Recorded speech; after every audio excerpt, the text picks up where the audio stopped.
Bom dia, querido. Bom dia, querido irmão, querido amigo. Bom dia a você que está aí na sua casa, nesse momento, para estar conosco. Nós estamos felizes por estarmos aqui fazendo essa transmissão, por estarmos aqui junto com você, aonde quer que você esteja, nesta manhã, que a paz do Senhor possa ser derramada no coração e na família de cada um querido que nos acompanha nesta manhã. Queridos, eu estou muito contente de poder estar aqui fazendo essa transmissão para a igreja do Maiobão, e logo nós trouxemos aqui uma mensagem escatológica, especial, importante, uma mensagem que traz ali a necessidade de uma reforma naquilo que conhecemos sobre a doutrina bíblica e sobre a escatologia. Enfim, eu gostaria de convidar o querido amigo e querido irmão a abrir sua Bíblia no Evangelho de Lucas, no capítulo 4. Evangelho de Lucas, capítulo 4. Se você tem sua Bíblia aí, você pode já estar abrindo. Lucas 4. Mas antes de nós estudarmos, nós vamos fazer uma oração. Querido Pai que está nos céus, nós te agradecemos, Senhor, pela oportunidade que o Senhor nos dá de podermos estar aqui com a Tua palavra aberta nas nossas mãos, e rogamos que o Espírito Santo seja o nosso professor, o nosso mestre, o nosso guia, para que a mensagem desta manhã possa falar aos nossos corações. Esteja com cada um de nós, é o que te pedimos em nome de Jesus. Amém. Lucas capítulo 4, a partir do verso 18.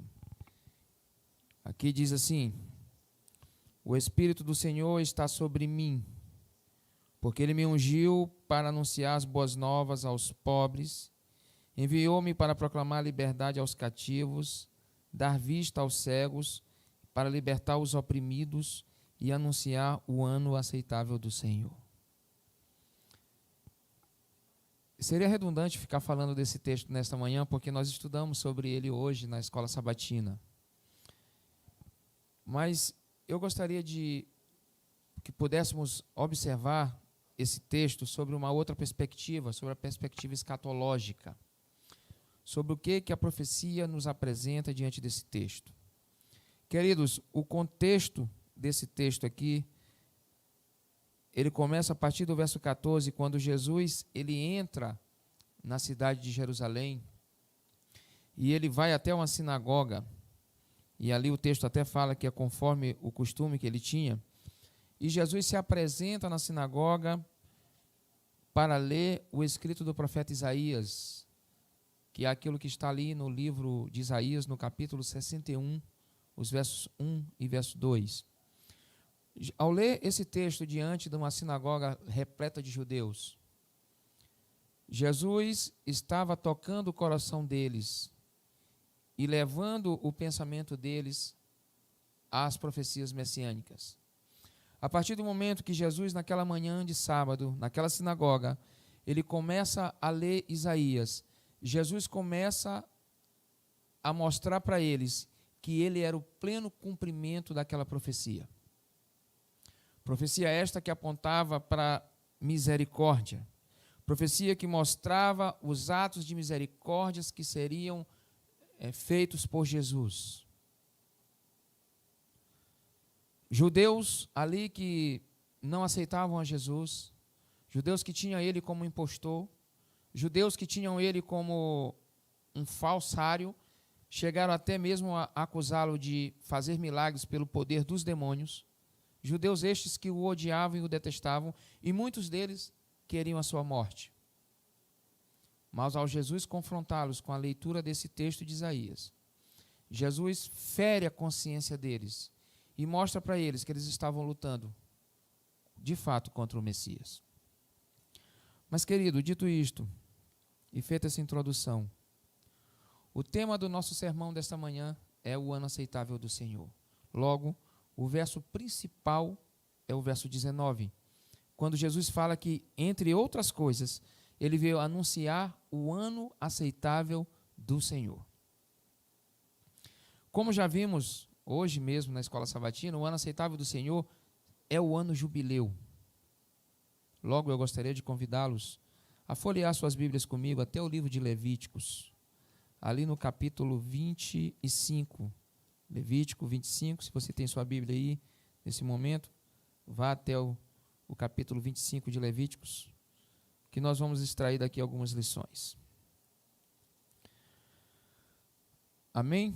Antes de nós lermos de fato o ano jubileu, eu gostaria que os irmãos me acompanhassem na leitura do capítulo 25, a partir do verso 1, para que pudéssemos entender algumas coisas. Verso 1 diz assim: Disse o Senhor a Moisés, no monte Sinai: Fala aos filhos de Israel e diz-lhes: Quando tiverdes entrado na terra que eu vos dou, a terra guardará um sábado ao Senhor. 6 anos semearás a tua terra, e 6 anos podarás a tua vinha, e colherás os seus frutos. No 7º ano, porém, a terra terá o seu sábado de descanso, um sábado ao Senhor. Não semearás o teu campo, nem podarás a tua vinha.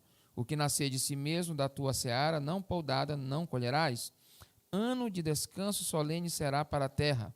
Os frutos da terra em descanso, porém, vos será por alimento, a ti e ao teu servo, e à tua serva, e ao teu empregado, e ao estrangeiro que peregrina contigo, como também ao teu gado e aos animais que estão na tua terra, todos os seus produtos servirão de alimento. Você percebeu que essa leitura ali, principalmente pelos versos 6 e 7, ela se parece muito com a leitura de Êxodo capítulo 20, a partir do verso 8. Você percebeu que essa ordenança do ano sabático, ela é muito similar à guarda do sábado do 4º mandamento? O ano sabático funcionava da seguinte maneira: os judeus, eles trabalhavam, e você sabe que o trabalho de um judeu naqueles dias era basicamente agricultura e pecuária, mais agricultura. E com isso, os judeus eles trabalhavam 6 anos conforme a ordenança. 6 anos eles plantavam, eles colhiam, eles cuidavam de gado, eles cuidavam de ovelhas, eles faziam tudo o que eles precisavam fazer para se manter. Mas Deus pediu que o 7º ano eles não trabalhassem. Que no 7º ano eles guardassem um sábado para o Senhor. Veja que esse sábado aqui não é o sábado semanal, é um sábado anual. É um sábado de 360 dias, porque no calendário judaico o ano só tinha 360 dias. E o mais interessante de tudo, o texto diz claramente, no verso 4, no 7º ano, porém, a terra terá o seu sábado de descanso. Você percebeu? O sábado não era para as pessoas, não eram para os judeus. O sábado de descanso era para a terra. Era a terra que tinha que entrar em descanso. E como é que funcionava isso? Simples, eles trabalhavam 6 anos e no 7º eles descansavam. Eles não podiam nem plantar e nem colher. Mas, irmãos, se eles não podiam plantar e colher, do que eles se alimentavam? Bom, se você ler no finalzinho do texto, no verso 7, do capítulo 25, ele vai dizer assim, bem no final: todos os seus produtos servirão de alimento. E o que caracterizava a guarda desse ano sabático? Em relação a se alimentar, em relação à comida. Uma vez que eles não podiam colher, como é que eles faziam? Bom, se você analisar todo o contexto, tanto do ano sabático, quanto do ano jubileu, quanto da ordenança da própria guarda do sábado, em Êxodo capítulo 20, você vai perceber que o que está em voga aqui é a questão de colheita para armazenamento, o que caracteriza trabalho. Nós mesmos podemos ver nos evangelhos Jesus sendo acusado várias vezes, até inclusive uma delas que chegam a Jesus, os fariseus, e dizem: os teus discípulos estão colhendo milho no dia de sábado. E aí Jesus mostra ali claramente nas suas palavras que é lícito, sim. Eles não estavam trabalhando, eles não estavam colhendo para armazenar em celeiros, eles estavam comendo apenas o essencial para cada dia, ou para aquele dia. Lembra do êxodo do Egito? Quando Deus enviou o maná para o povo? ele ordenou que eles colhessem o maná todos os dias, a porção diária, que não guardassem para o outro dia, porque o maná ia ficar bolorento, ia estragar. Mas no sexto dia teriam que colher em dobro, para que no sábado ninguém pudesse colher. E no sábado, de fato, não estragava, porque o maná era uma ordenança especial.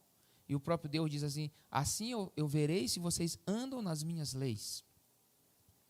E no ano sabático, queridos, o que eles pudessem pegar para comer era lícito. Eles não podiam pegar para armazenamento ou para fazer negócios. Pois bem, então eu fico tentando imaginar nos dias de hoje, nos nossos dias, se guardar um sábado, um dia de 24 horas, já está tão difícil para algumas pessoas, ou para nós todos.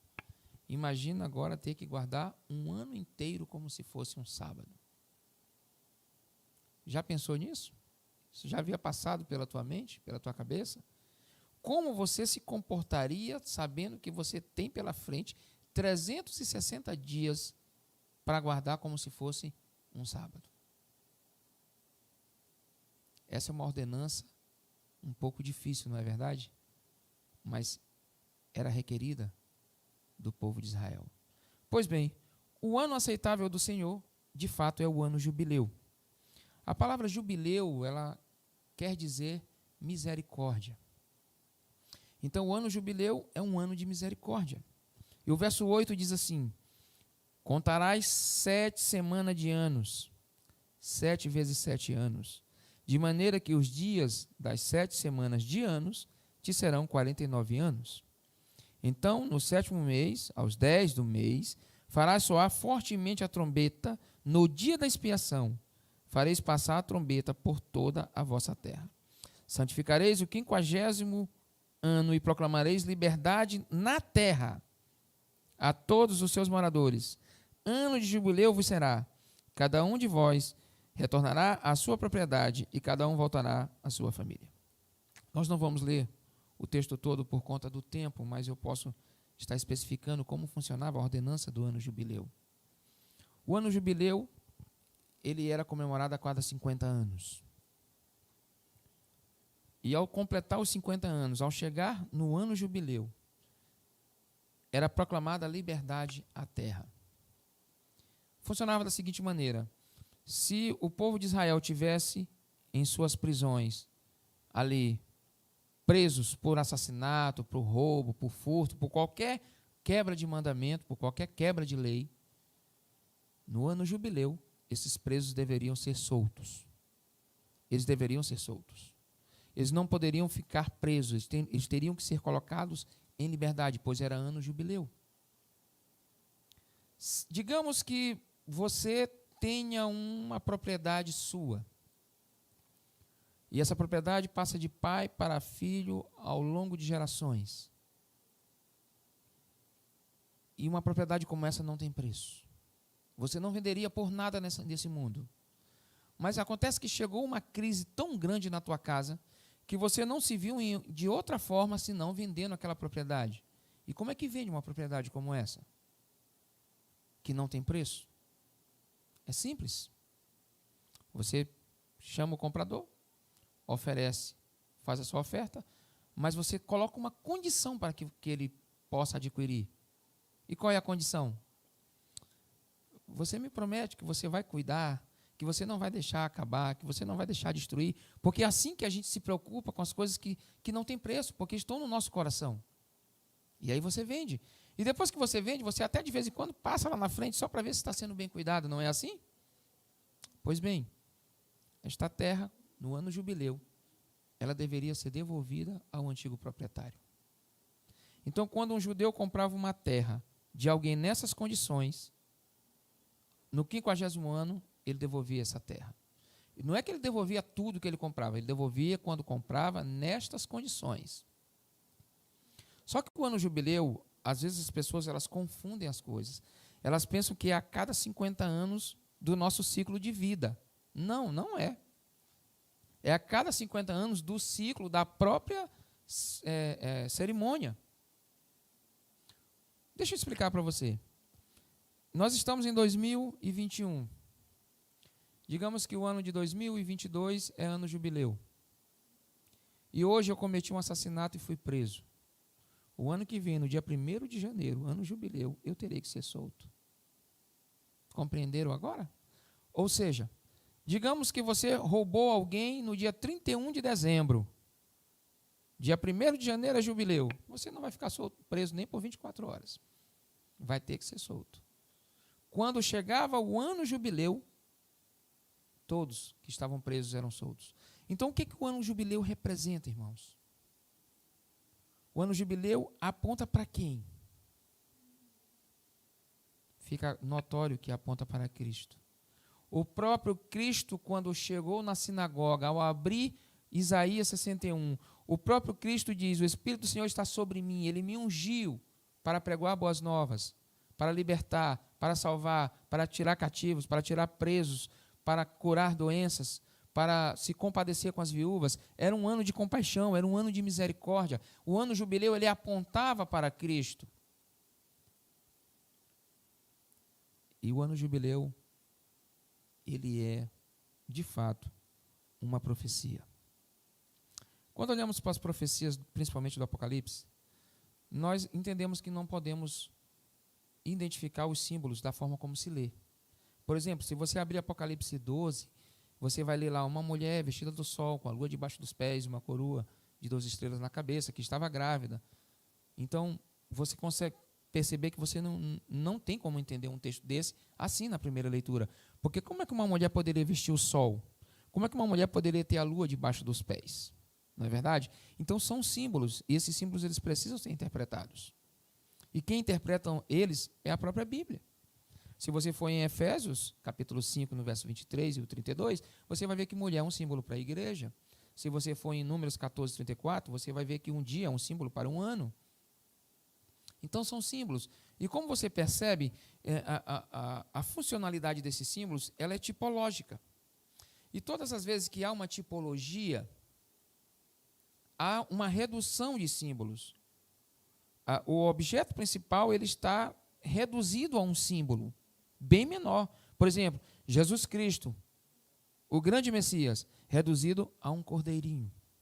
Um ano reduzido a um dia. Uma igreja inteira reduzida a uma mulher. Então você percebe que os símbolos estão reduzidos. E o ano jubileu não é diferente. No verso 8 diz: contarás 7 semanas de anos, 7 vezes 7 anos, de modo que sejam 49 anos. Irmãos, 7 semanas de anos, 7 vezes 7. Isso aqui é uma profecia, irmãos, que aponta para algo maior. Isso aqui é um simbolismo de algo maior. O ano jubileu, o ano de misericórdia, ele tem duplo significado, duplo cumprimento. Ele se cumprirá nos nossos dias com a volta de Jesus. Ele aponta para a volta de Jesus. Mas ele também se cumpriu no passado. Vamos ver o cumprimento do ano jubileu no passado? Folheia sua Bíblia comigo até o livro de Daniel e vá até o capítulo 9. Daniel, capítulo 9. Olha o que diz a Bíblia aqui. Daniel, capítulo 9. Aqui, a partir do verso 24. Olha o que diz o texto. 70 semanas estão determinadas sobre o teu povo e sobre a tua santa cidade. Agora vejam se essas obras que vão ser ditas aqui não são as mesmas obras lá do ano jubileu. Vamos lá? 70 semanas estão determinadas sobre a tua santa cidade, para fazer cessar a transgressão, para dar fim aos pecados, para expiar a iniquidade, trazer a justiça eterna, para selar a visão e a profecia e para ungir o santo dos santos. Você percebe que o linguajar do texto é muito semelhante ao do ano jubileu? São as mesmas obras de misericórdia, obras de perdão de pecado, de expiação de pecados, de purificação, de limpeza. São as mesmas obras de misericórdia lá do ano jubileu. Só que o ano jubileu dizia que eram 7 vezes 7 anos, 49 anos. E as 70 semanas, sendo o cumprimento parcial, ou o primeiro cumprimento, um cumprimento tipológico. As 70 semanas apontam diretamente, aliás, o ano jubileu aponta diretamente para as 70 semanas. Porque 70 semanas são 7 vezes 70, ou 70 vezes 7. E 70 semanas, de acordo com Números 14 e 34, são 490 anos. Veja, o ano jubileu, 49 anos, 7 vezes 7. As 70 semanas, 490 anos, 7 vezes 70. Você viu que houve uma ampliação. Então, quando Jesus se apresentou naquela manhã de sábado na sinagoga, para falar que ele veio a pregoar, no verso 19, o ano aceitável do Senhor, Jesus estava falando do final do cumprimento do ano jubileu. A pergunta que podemos fazer é: por que que Jesus se preocuparia com o ano jubileu, uma vez que ele próprio sabia que já era chegada a hora de sua morte? Por que que Jesus iria se preocupar em apresentar para os judeus o ano jubileu, sabendo que faltava pouco tempo para que ele morresse e para que esse ano jubileu definitivamente caducasse? Porque nós sabemos, de acordo com Colossenses, capítulo 2, que na cruz, os mandamentos em forma de cerimônia, os mandamentos cerimoniais, eles seriam cancelados. Logo, a partir do momento que Jesus morresse, o ano jubileu deixaria de ter o seu lugar. Então, por que que Jesus se preocuparia com isso na reta final do seu ministério na terra? Veja, capítulo 9 de Daniel. Se você ler o verso 25, diz assim: sabe e entende, desde a saída da ordem para restaurar e para edificar Jerusalém, até o ungido, o príncipe, 7 semanas e 62 semanas, e as praças e os muros se reedificarão, mas em tempos angustiosos. Depois das 62 semanas, será morto o ungido, e não será mais. E o povo do príncipe que há de vir destruirá a cidade e o santuário, e o seu fim será como uma inundação. Até o fim haverá guerras, e estão determinadas desolações. Verso 27, ele confirmará uma aliança firme com muitos por 1 semana, mas na metade da semana fará cessar o sacrifício e a oferta de cereais. Olhem aqui para mim. Queridos, a profecia das 70 semanas se cumpre com a saída do decreto para restaurar e edificar Jerusalém. Se você for até Esdras, capítulo 6, verso 14, você vai perceber que esse decreto foi dado ali por um imperador chamado Ataxerxes. E esse decreto data do ano de 457 a.C. E como já sabemos, antes de Cristo se contavam os anos de trás para frente. Se era 457, o ano que vem é 456, depois 455, e assim sucessivamente. Se nós contarmos 490 anos a partir de 457 a.C., nós vamos chegar ao ano 34 depois de Cristo. Veja que Daniel, o anjo, ele destrincha a profecia. Ele fala 7 semanas e 62 semanas. 7 semanas são 49 anos. 62 semanas são 483 anos. Aliás, 434 anos. De modo que 7 semanas mais 62 semanas daria, assim, 483 anos. E aí estaria faltando justamente 7 anos, que seria a última semana de anos. E olha que impressionante. No verso 24, no final do verso, diz assim: para trazer a justiça eterna, para selar a visão e a profecia, e para ungir o santo dos santos. E no início diz, até o ungido. Você vê isso claramente. No verso 25, sabe e entende, desde a saída da ordem para restaurar e para edificar Jerusalém, até o ungido, o príncipe. Então, se nós contarmos, a partir do ano 457, 7 semanas, nós vamos chegar ao ano 408. Ali houve um decreto de um jovem chamado Clodoveu, ou Clovis, e ali foi reinaugurada Jerusalém, 49 anos depois. Depois nós temos mais 62 semanas, que são 434 anos, e que vai até o ano 27, porque aqui diz que vai até o príncipe ser ungido. E quando é que o príncipe foi ungido? No ano 27, com o batismo de Jesus. A partir do momento que Jesus é batizado, o príncipe é ungido. E aí nós sabemos, nós conhecemos a cena. Uma pomba desce sobre ele e ouve-se uma voz: eis o meu filho amado, em quem me comprazo. Ali Jesus foi ungido. Então, a partir do batismo de Jesus, de acordo com Daniel capítulo 9, estaria faltando apenas uma única semana, a última semana. A última semana de anos. Nós estamos no ano 27, essa semana vai até o ano 34. E olha que interessante que o texto diz, no verso 27, ele confirmará uma aliança com muitos por uma semana, que é a última, do ano 27 ao ano 34, mas na metade da semana fará cessar o sacrifício e a oferta de cereais. Irmãos, se nós pegarmos do ano 27 ao ano 34, qual seria a metade da semana? O ano 31. E o texto diz que na metade da semana cessaria o sacrifício. Que sacrifício era esse que era cessado na metade da semana? O sacrifício dos cordeirinhos no santuário. Porque se você for pegar o contexto do capítulo 9, você vai ver que o anjo Gabriel está explicando para Daniel a profecia das 2.300 tardes e manhãs que ele viu lá no capítulo 8, no verso 14. Então, está apontando diretamente para o santuário. Está apontando diretamente para um ritual cerimonial do santuário. E é claro que no ano 31, Jesus é morto na cruz. E ali, como diz Daniel, capítulo 9, verso 27, cessa o sacrifício. A partir do momento que Jesus morre na cruz, o sacrifício de cordeirinhos cessou. Nós sabemos que naquele momento o véu do santuário se rasgou ao meio. O cordeirinho que estava na mão do sacerdote escapou da mão do sacerdote e foi embora. A terra tremeu, o chão se rachou, se fendeu, e o véu do santuário se partiu, indicando que os serviços do santuário, ali, naquele momento, perderam seu lugar. Tiveram seu cumprimento tipológico. Eles eram um tipo que apontavam para Cristo como um antítipo. E quando o tipo se encontra com o antítipo, o tipo perde o seu lugar.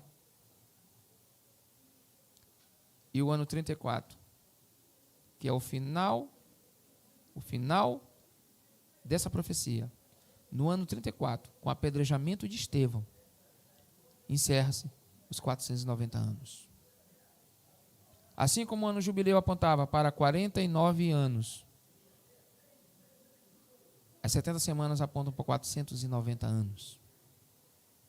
Você percebeu algo interessante em tudo isso? Você percebeu, em primeiro lugar, que a profecia se cumpriu à risca, conforme Daniel detalhou? É porque não é um homem, não foi um homem que nos deu essa profecia, não foi o homem Daniel que nos deu essa profecia. Essa profecia veio direto do próprio Deus para nós. E ela se cumpre à risca, porque Deus não erra, Deus não falha. E por isso nós estamos aqui estudando essa profecia. E analisando e percebendo como ela se cumpriu e como ela teve seu lugar na história. Em determinado momento, Pedro se aproxima de Jesus e diz: Senhor, até quando devemos perdoar? Até 7? Porque naqueles dias, um judeu que perdoava 3 vezes já era considerado um homem muito bom. Imagina um que perdoa 7. Então a pergunta de Pedro, até 7, Senhor? É como se Jesus fosse olhar para Pedro e dissesse: nossa, Pedro, como tu é bonzinho, né? 7 vezes, não precisa, basta 3. Mas Jesus então responde para Pedro: não, Pedro, não é até 7. É até 70 vezes 7. É como se Jesus estivesse, de alguma forma, querendo mostrar para eles que os 490 anos que eles tinham estavam chegando ao seu final. E que se eles continuassem na condição em que eles se encontravam, eles estariam todos perdidos. Jesus não quis dizer que você tem que ficar contando o número de perdões que você dá por aí, até chegar a 490. Não foi isso. 490 anos foi um período, podemos dizer assim, uma graça que Deus deu ao povo judeu como nação. E que o povo deixou escapar pelas mãos ao apedrejar Estevão e selar ali o seu destino como nação. O fechamento da porta da graça para os judeus como nação se deu no ano 34. Como nação. Então Jesus não estava dizendo: você tem que perdoar 490 vezes. Jesus estava dizendo, você precisa perdoar até o fechamento da porta da graça. Não existem limites para o perdão. Se você é de Deus, se você é um seguidor de Jesus Cristo, você sabe que não há limites para se perdoar. Apenas se perdoa. E era isso que Jesus estava apontando. O ano jubileu era a didática de Deus para ensinar aquele povo como, de fato, amar a Deus e amar ao próximo. Você percebeu dentro de tudo isso que Deus, ele usa alguns números? Eu poderia dizer aqui que há uma numerologia bíblica estampada nesses textos todos que nós lemos. Você percebe lá o ano sabático, 7 semanas de anos, aliás, 7 anos, uma semana de anos, trabalha 6 anos e descansa no 7º. Você vê agora o ano jubileu, 7 semanas de anos, 7 vezes 7, de modo que são 49. Você vê agora as 70 semanas, são 70 vezes 7. O número 7 está estampado diante de todos esses textos que nós lemos. Que algo de especial Deus estaria tentando nos ensinar com esse número? Irmão, se você analisar na Bíblia, você vai perceber que o número 7, ele é um número especial para Deus. O número 7, dentre muitos significados, todos nós somos unânimes em dizer que 7 é o número da perfeição, porque é o número de Deus. Mas 7 representa, além de perfeição, apresenta libertação, purificação e redenção. 7 como purificação. É só você ir para a história da Bíblia que você vai entender Deus usando a sua didática. 7 como purificação. Naamã vai até o profeta. E o profeta diz a Naamã que ele precisa mergulhar 7 vezes no Rio Jordão. E eu pergunto, em qual das vezes que ele mergulhou, ele foi purificado? Na 7ª. 7 como libertação. Josué, quantas voltas ele dá em torno do muro de Jericó? Em qual delas o muro cai? Porque 7 representa libertação. Aí você vai ter, no Apocalipse, 7 selos. O que acontece no 7º selo? O céu se abre, se enrola como um pergaminho. No 6º selo e no 7º selo, Jesus se apresenta como o rei do universo. É a volta de Jesus. 7 trombetas. O que acontece na 7ª trombeta? O estabelecimento do reino de Deus. 7 pragas. O que acontece com a última praga?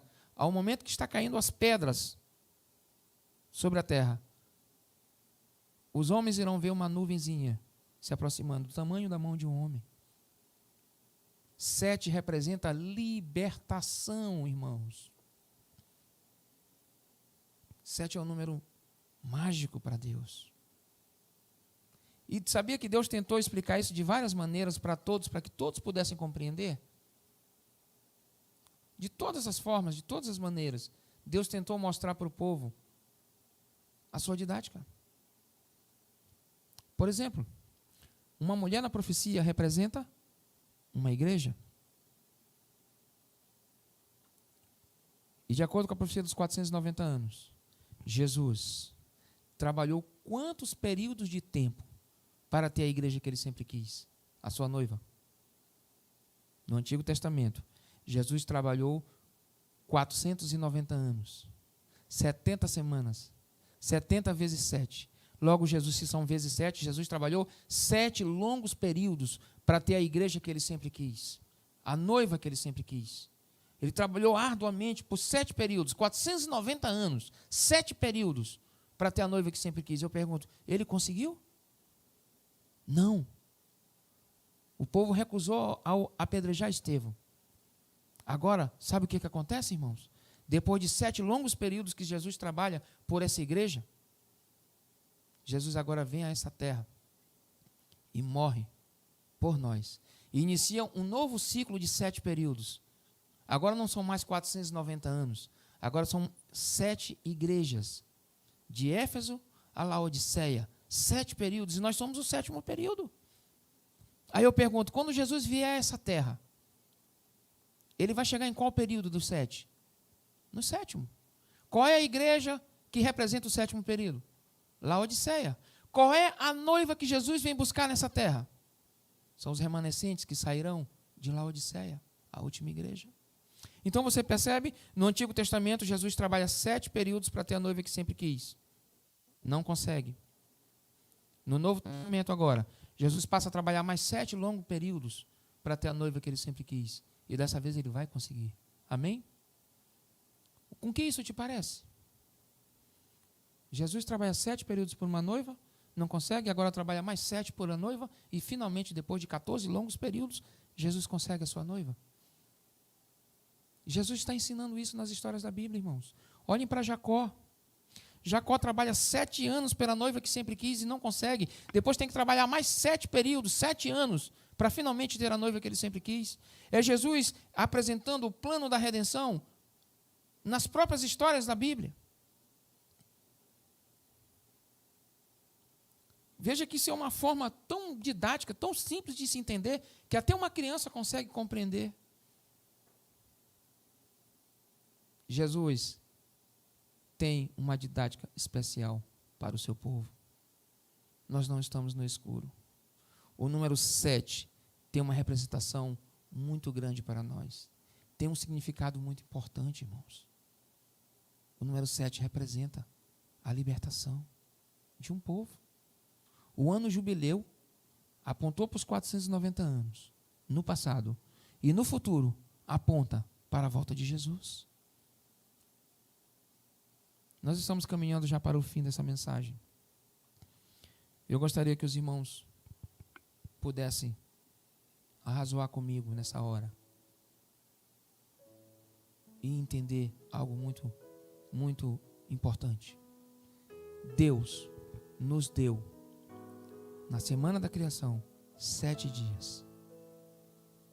E ele diz no mandamento, no 4º mandamento, no capítulo 20, a partir do verso 8, de Êxodo, ele diz: lembra-te do dia do sábado para o santificar. 6 dias trabalharás e farás toda a tua obra, mas o 7º é o sábado do Senhor teu Deus. Você trabalha por 6 períodos e descansa 1. Você trabalha por 7 dias e repousa 1. Dentro dessa perspectiva que foi mostrado aqui, do ano sabático, do ano jubileu e de tudo que falamos nesta manhã, o que é mesmo que o sábado representa, além de tudo que já sabemos? Sábado representa a nossa libertação. É no sábado que a gente é livre.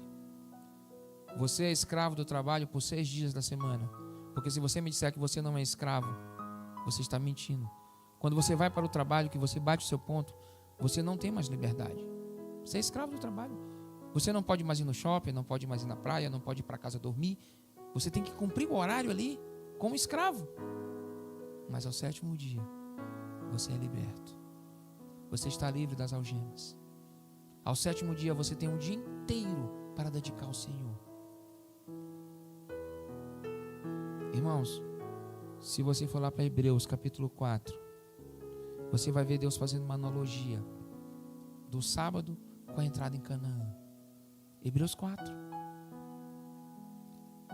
O sábado representa a entrada dos santos na Canaã celestial. O sábado aponta para a nossa liberdade. O sábado aponta para o nosso grande jubileu, para o ano aceitável do Senhor. Deus te deu o sábado hoje para você já ir se acostumando com o sábado que você vai viver no céu. Queridos, dentro dessa perspectiva de 6 mais 1, a terra tem 6.000 anos. Ellen White diz que são 6.000 anos de pecado. E nós temos um período de 1.000 anos para viver com Cristo nos céus. É o 7º período. O ano jubileu, o ano sabático e o sábado também apontam para os 1.000 anos que iremos viver nos céus. De Apocalipse 20. A serva do Senhor, no livro Primeiros Escritos, na página 34 e 35, num contexto de volta de Jesus, preste atenção nessas palavras. No tempo da angústia, Fugimos todos da cidade, mas fomos perseguidos pelos ímpios, os quais entraram nas casas dos santos com espada. Eles ergueram a espada para matar-nos, mas esta quebrou-se e caiu no chão, tão impotente como a palha. Então clamamos dia e noite por livramento, e o clamor subiu até Deus. O sol escureceu, a lua permaneceu imóvel, as correntes das águas cessaram de fluir, nuvens negras e pesadas se acumulavam e se chocavam umas contra as outras. Mas havia um espaço claro de glória indescritível, de onde veio a voz de Deus como de muitas águas, a qual fez estremecer os céus e a terra. O céu então se abria e se fechava, e estava todo em comoção. As montanhas se agitavam como uma cana ao vento. As infractuosas rochas eram lançadas ao redor. O mar fervia como uma panela e arremessava pedras sobre a terra. E ao anunciar Deus o dia e a hora da volta de Jesus e declarar o concerto eterno com seu povo, ele proferia uma sentença e então fazia uma pausa. Enquanto as palavras ecoavam através da terra, o Israel de Deus permanecia com os olhos fixos no alto, atento às palavras que vinham da boca de Jeová e rolavam através da terra como trovoadas. Isto era terrivelmente solene, e ao fim de cada sentença os santos clamavam glória e aleluia. Seus rostos estavam iluminados como a glória de Deus e brilhavam como Moisés quando desceu do Sinai. Os ímpios não podiam olhar para o rosto deles, pois a glória os impedia. E quando a interminável bênção foi pronunciada sobre os que haviam honrado a Deus, guardando o seu santo sábado, houve um estrondoso clamor de vitória sobre a besta e a sua imagem. E aí, quando você for ler para a página seguinte, olha como a serva do Senhor diz: começou então o jubileu em que a terra há de descansar. Percebeu? Depois de um cenário de perseguição, no tempo de angústia, o texto começa dizendo: no tempo de angústia, quando nós estivermos sendo perseguidos, quando o sol não der a sua luz, quando a lua se permanecer imóvel, quando as montanhas estiverem se movendo dos seus lugares, quando as pedras estiverem sendo lançadas sobre os ímpios, os santos olham para os céus, os seus rostos ficam brilhantes, como o rosto de Moisés quando desceu do Sinai, e eles começam a cantar a Deus. Nesse momento, Jesus aparece nas nuvens dos céus. Então a serva do Senhor termina dizendo: começa então o jubileu em que a terra há de descansar. Irmãos, o ano jubileu, ele já não tem mais lugar na história, não como rito, não como cerimônia, mas ele está vivo e está se findando. O ano jubileu aponta para os 1000 anos que nós vamos passar com Cristo nas nuvens dos céus. Se você nunca entendeu de fato o que significa guardar o sábado, você que está nos assistindo aí, que não é um adventista, que não guarda o sábado, comece a estudar essas coisas. Comece a entender de uma vez por todas o que o sábado representa e para que ele aponta. E qual é a necessidade de termos o sábado em nossas vidas. E você vai entender então que o sábado é como se fosse uma amostra grátis para o grande jubileu, para o grande sábado que nós vamos viver no céu. Um sábado de 1000 anos ao lado do nosso Salvador. Que Deus te abençoe. Que Deus coloque no teu coração o desejo intenso de servi-lo, de amá-lo e de obedecê-lo. Em nome de Jesus.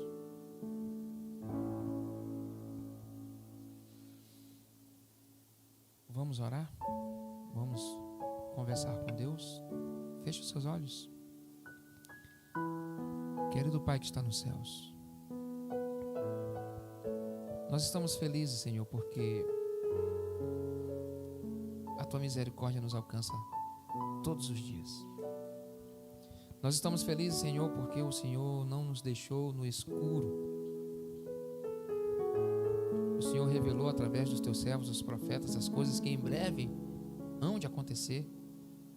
Você descortinou o futuro para nós, Senhor, para que pudéssemos compreender passo a passo tudo que está para acontecer, que está acontecendo e que ainda falta acontecer, para que o nosso grande Senhor e Salvador Jesus Cristo venha nos buscar. Nós temos à mão, Senhor, o conhecimento profético. E a Tua palavra diz que onde não há profecia, o povo se corrompe. Nós temos à mão o conhecimento profético, que nos ajuda a ter um reavivamento em nossas vidas, a nos colocarmos diante de Ti como servos aprovados. Que o Senhor opere em nós esta mudança, a verdadeira conversão. Que o Espírito Santo seja derramado em dose extra. Que a chuva serôdia possa cair sobre a Tua igreja, para preparar o Teu povo, para colocar os pés na santa cidade e iniciar então o grande jubileu em que a terra há de descansar. Para que possamos, de uma vez por todas, alcançarmos o grande sábado que Paulo apresenta no capítulo 4 de Hebreus. Um sábado de descanso solene. Um sábado que vai durar 1000 anos e depois toda a eternidade. Que o Senhor nos abençoe nesta hora. Que o Senhor perdoe os nossos pecados. É o que oramos em nome de Jesus. Amém, Senhor. Amém.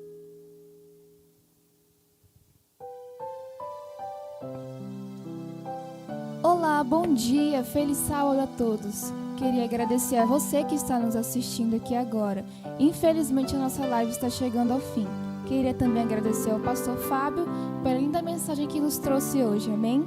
Também queria aproveitar o momento para mandar um beijo para minha tia que está nos assistindo lá de São Paulo, Bacuri. Beijo, tia Márcia.